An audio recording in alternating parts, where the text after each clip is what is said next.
Around the Horn episode 4,952. And we've got a headline story and a stat we haven't been able to say in any of the previous episodes.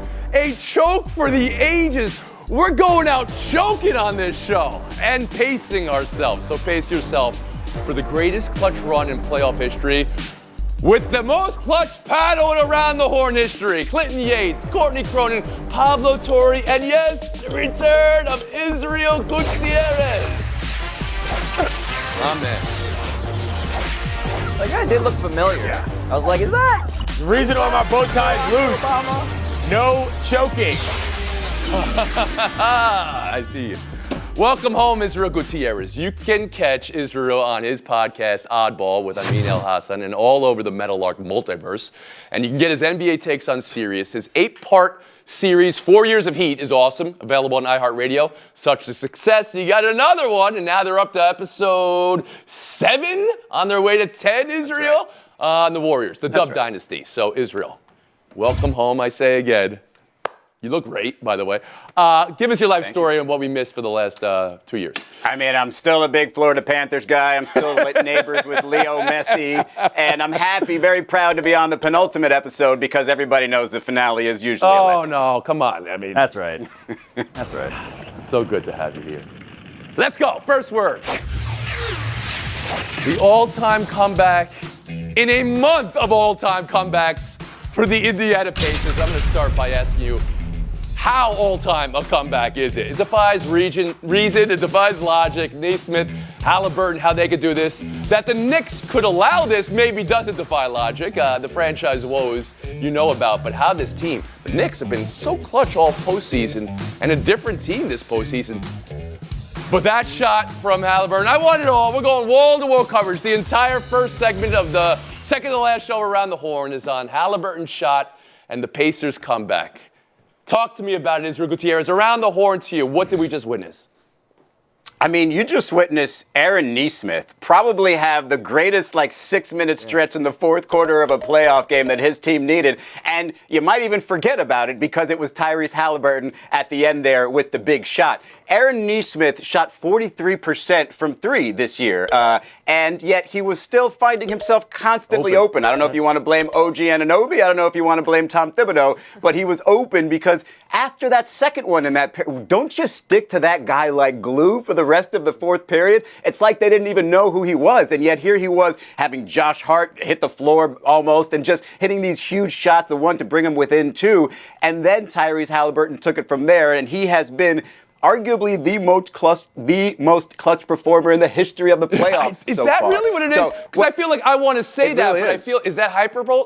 Is that exaggerating? Hyperbole? It's not hyperbolic. There are numbers that support that, and we've seen it in every round so far. And the thing that's amazing is, look, it's not just that you're doing it there. It's not just that you're doing it at the Garden. While you're making that comeback, you're seeing Reggie Miller right there in the booth every single time, and then you give yourself that opportunity in game 1. It was just. All right, we're going to get more on that. I need to stop real quick, though, Israel. I mean, you are a documenter and a documentarian of playoff basketball and what the Pacers have done this postseason. How all-time a comeback is last night and even these moments they've had.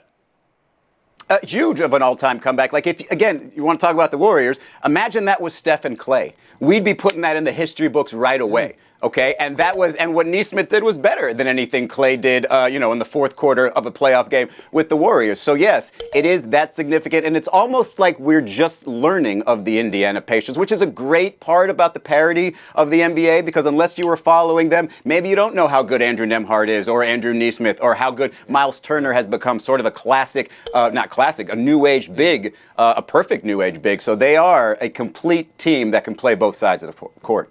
Aaron Naismith, of course. Pablo Torre, Around the Horn to you now on what is it about this Pacers team and their knack for this? It's that even though this might have been the first time America has seen this team this year play basketball, they've actually been doing it all year. Undefeated in clutch time. This has been their own legend, and the theater of it is figurative and literal, right? They do it at the Garden against a team that had been regarded as the most clutch at a venue that is known for being a house of horrors to the very team that it seeks to celebrate. And so the Pacers, look, when you go down the list of what happened when these guys get to be their best under pressure, it's the greatest comeback I've ever seen. And I say that both aesthetically, as a matter of what it looked like. Yeah, it was I say that beautiful. palpably as what it felt like, and statistically, right? It had never been done. 9-point lead, vaporized in the fourth quarter or overtime. A guy shooting, Neesmith alone, get to Obi Toppin. Obi Toppin double pumping tone at the rim, through an and one to win the game. It's just like that alone. Hang There that was in whatever an aesthetic museum beauty. you can visit. Right. Yes. to So it. it's just unbelievable. The hyperbole is insufficient Okay, well, for the context. I've been doing this to show me. for a little while, and sometimes you get those comments. This is recency bias. This can't possibly be all time. Prisoner of the Clinton moment. Yates, imprison me in this moment, Clinton Yates. What did we just witness? First of all, I will remind you that the Pacers almost won the NBA Cup last year, so if you're just now seeing them, that's on you. I'm kidding. But overall, the idea of what this game was, it lived up to the moment on so many levels. New York City's out here renaming streets outside of the Garden I after wanna get to players that too. on that Yeah, team. yeah. The people are up. All of the alumni that have been there throughout this run, the team goes up by 14, they start showing them on the big screen. And as soon as they're done doing that, the game changes instantly. Yeah, I'm with Pablo on this. I don't care about the numbers, to be quite honest, even though I'll get to one in a second. How it felt was unbelievable to watch that in real time with a Lee Corso, not so fast, my friend moment, changing everything. The stat that really took me was that since 1997, there have been 1,702, games in losses in which the team was down by 7, up by 7 with 50 seconds or more. 4 of those have happened in total in the history of the NBA, and the Pacers have 3 of them, and they're all this year, which is insane to me that they've been doing this the entire playoffs. So overall, the numbers were there, the moment was there, absolute cinema. To quote Martin Scorsese. Well, that's going to get you the requisite 30-point bonus for quoting Martin Scorsese or whatever the numbers. I'm just ultimate making up pandering. points now. Some might say I've been doing that for 23 years, but Courtney Cronin, around the horn to you. What did we witness last night? Can we talk about the audacity of this man, Tyrese Halliburton, thank to you. dribble the ball back out Yeah. to shoot the three? Like, he gets the ball swatted away as he's trying to drive the lane and then has the confidence in himself. Remember, this guy was the most overrated player in the NBA. It's the perfect marriage of pettiness, but also the skill that people, like Clinton mentioned, the NBA Cup, right after Tyrese Halliburton signs that max deal, he's only on RSN feeds in Indiana. Now the world is getting introduced to him on the big stage. He's been doing this. They've been doing this. They thrive off these late game heroics, and they've done it all postseason long. 3 comebacks when trailing by 3 possessions in the final minute of the game. You go to Game 5 in overtime because of Tyrese Halliburton to close out the Milwaukee Bucks. Game 2 when he hits the other shot from the top of the key and then does the celebration, which I cannot do here on Around the Horn. Even though we're moving off the air, I probably should be able to do it. I won't. And then he does it again last night. Like, to do it in front of the godfather of the choke and get I got Reggie you. Miller I hear to you. give him the passing of the torch, it's theater. This is what these NBA playoffs have been I needing. still want to get back to that, but since Clinton brought it up, the New York Knicks, let's talk about the other side of this. Streets ahead is an expression I'd like to use. They were literally streets ahead because you saw it. They were getting ready to name streets for just getting into the Eastern Conference. Not the Knicks, of course, but Knicks fans, the Bing Bong community. So I'm going to make this a debate here. I play odds maker on Statboy in the past. I may have to be Statboy again in the very near future. Odds makers, what percentage of this was Pacers doing it, and what percentage of it was the Knicks giving it away? Pablo Torre, first to you. Yeah, it feels like it's 77-33. Pacers 77, Knicks perhaps poetically 33, a number that has fallen short in my childhood. Yeah, that wouldn't even work Tone. mathematically, young man. That is 77. 77, 23. Yeah, leave it to Oh, Pablo this to is ruin the oh math no! on this. This is a terrible loss. Is in it the good that I'm penultimate going show. out on this show by failing to add up basic math after being the analytics guy reduced to hot take guy? Tony, the reason why I'm discombobulated is because there is a strain inside of the genetic sequencing of a Knicks fan, which I, somewhere deep inside me remain, that just feels like the Mets. It feels a little like the Jets. Yeah. And it's just this sort of sinking feeling that as much as you get closer to the sun, It feels like But he's this flown too team close was to it. different. Not even was supposed to be different. But they were different just last week. I was at Game 6, watching them celebrate, dance in the streets and in the stands, up 40 in the fourth quarter. And yes, it looked different, but this game felt the same. And so forget the math, because I can't do it anymore. It's something deeper about what haunts you. And yeah, about a third of it is responsible. Is Gutierrez? Courtney, don't be afraid. Look, I'm doing the dance right now. You can't really tell. Look, I'd call like 60-40, okay? I think 60% credit and 40% choke. And that's because Aaron Nesmith, again, hit all those threes, okay? And that's because Tyrese Halliburton had the cojones to pull back out. Obviously, it should have been, in his eyes, it was a three-pointer. But the Knicks tried to blow this thing multiple times, okay? The Pacers had to make multiple comebacks. There was a time where, OG Anunoby had a layup, and then Cat had a layup, and it's like, hey, the Knicks are going to close this out. And they had to do it again. So, yes, I do think that the Pacers deserve more credit than blame, but the Knicks trying to throw those balls away that ended up not being turnovers was almost them trying to lose this game by 10. We're living like So there's they no definitely tomorrow get on this credit. show, because there's no tomorrow on the show. But there will be another game and more games in this series. Does something like this result have carryover, Israel? It could. I would say that it puts a lot of pressure on the Knicks to win game 2, more so than they probably would have felt under normal circumstances. But if they can win this game, I do think it does sort of win game 2. It does reverse the pressure on Indiana, because you really went all out on that celebration. And got to remind everybody, it's game 1. Mm-hmm. Do you think he went too far? Let me ask you this, Courtney Cronin. The choke, famously, as you alluded to, from Reggie. That's one of the greatest images and moments in NBA history. Did this one rise to that level? Did it supplant that as the greatest, in your opinion? Well, remember, the Pacers never won another game after Reggie Miller did that. I guess history will see here, but it was incredible. I know it was a 2. It was an iconic level of savagery that not even Reggie Miller had in the moment when he did it towards Spike Lee. For you?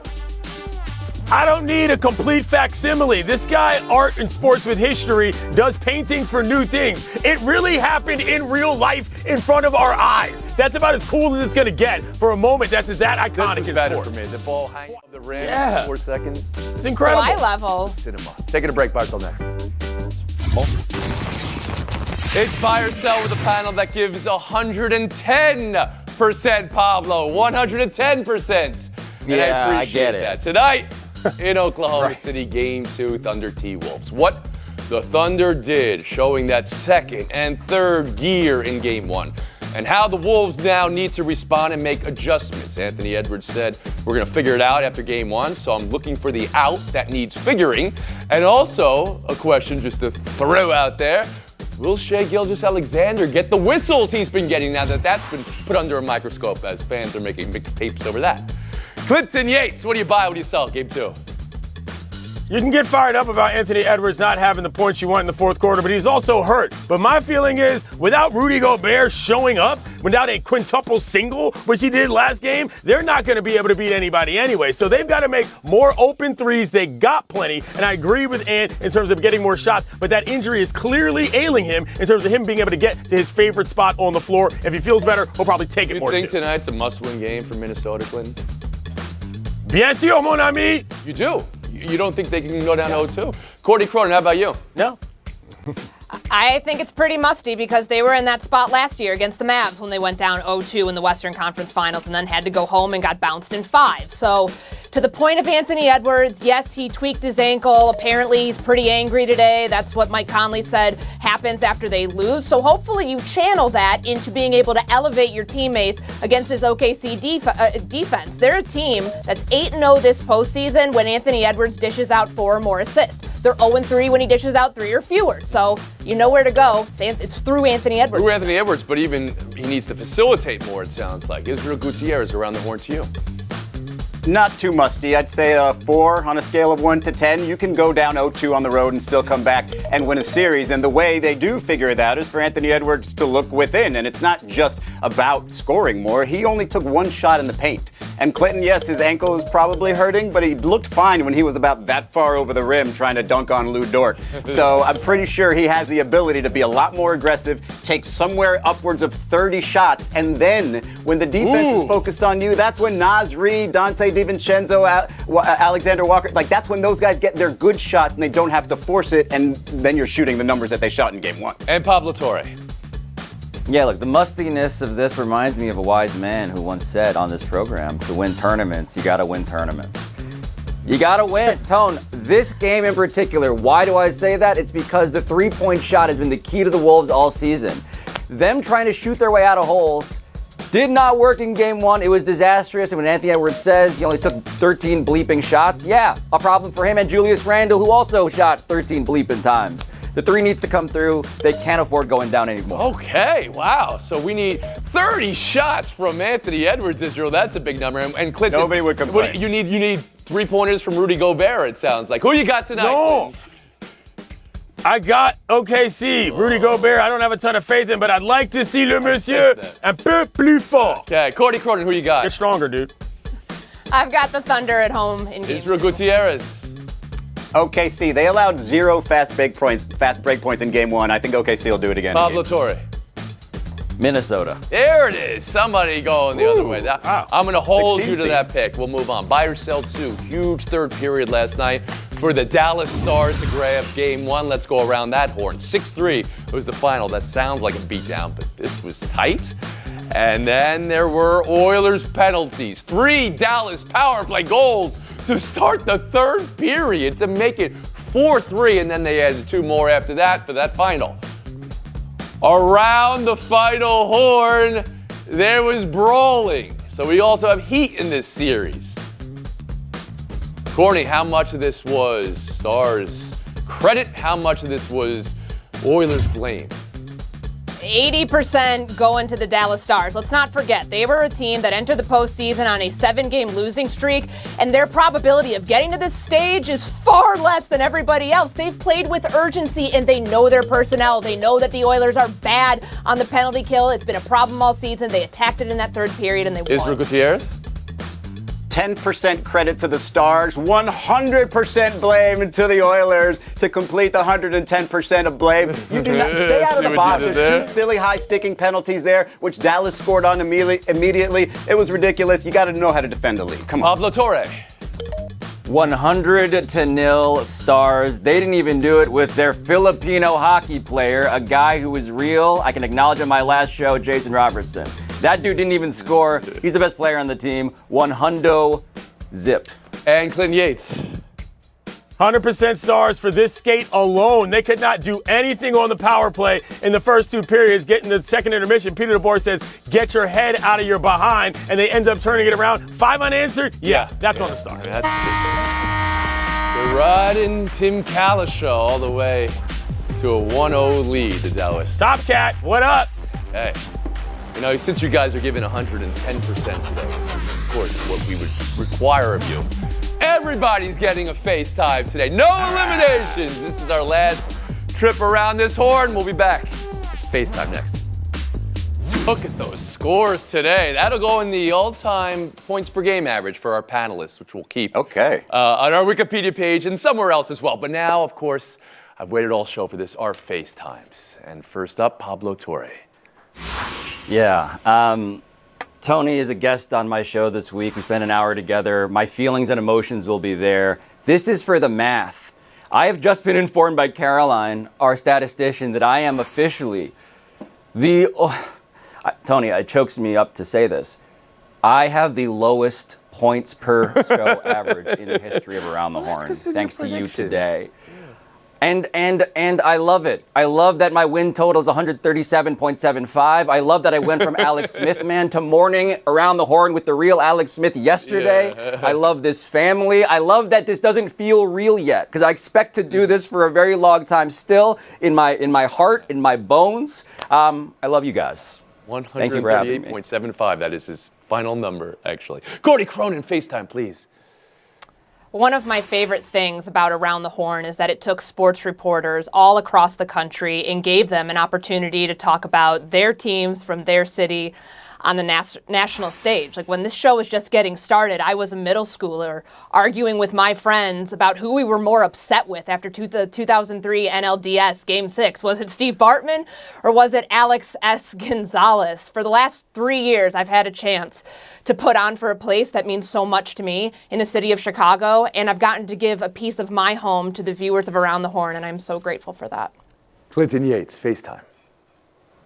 When I first met Tony Reale, he wasn't even the show host of this program, but he used to come on my college radio program where I used to watch this show with my buddies, Cox, Kyle, Paulie, Gary, Chaba, what up? And I never thought I'd be in this position. I never thought I'd be in the position of getting back to this program and introducing my little brother, my father, and my son on the program. But now that we are here and we've come all this way, I just want to point out this show and the viewers have made me a better person overall and making sure that I remembered I could believe in myself and represent something that everybody was going to enjoy. Thank you so much, everyone, over the years. It is Israel Gutierrez, FaceTime. Tony, there's two major things that I've learned over 17 years of being on the show, and it's the importance of authenticity and the power of tears. So I'm just going to say some things that are on my mind, and obviously it's bringing about some tears. Today, May 22nd, would have been my sister Alba's 44th birthday. She passed away last month, and one of the things that she was so constantly proud of me is watching me on this show. Heck, 2 of her kids were on this show with me for a second. And it just made me think about community and how much this show has created for me, for all of us. And no matter what happens, that's never going to go away, just like the memory of my sister is never going to go away.